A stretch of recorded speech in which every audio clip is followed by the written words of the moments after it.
I wonder what drove me to stop, and I wonder why I am compelled to write about this accident 2 months later. There were no skid marks, no broken glass, no sign of a collision, other than the death I beheld. If I am a witness, then I am there in imagination only. To write about this accident would be to uncover my own relationship to it, a yet-to-be-discovered understanding, an obsession all my own.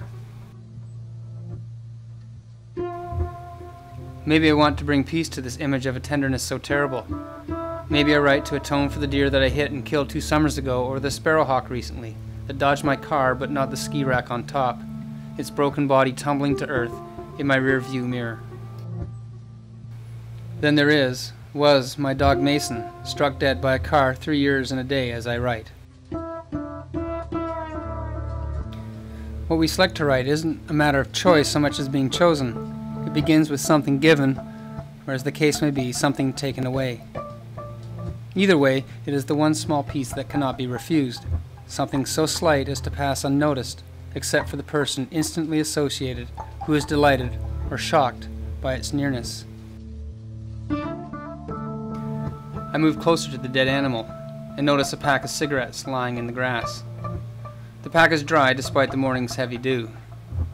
Opening it, I find a single cigarette missing from the deck. Seeing what is there and what is not, my imagination makes the connections. In the dim light of dawn, the thud is unmistakable. After bringing the semi-trailer to a stop, the driver, shaken, walks over to the dying animal now lying in last night's rain puddle. Pulling a fresh pack of Export A Regular, hands trembling, he lights a cigarette. He fumbles the pack, attempting to place it back in his shirt pocket. It drops to the ground unnoticed as he remains transfixed by the horror of death.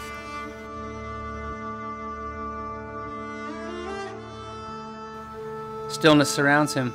The only sounds are his inhales and exhales and the shallow gasps of the dying deer.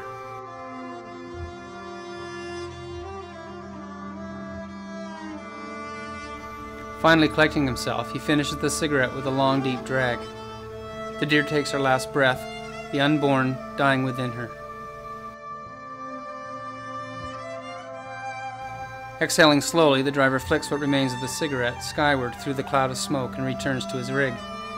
The butt lands softly in the puddle and dies out with barely a sound.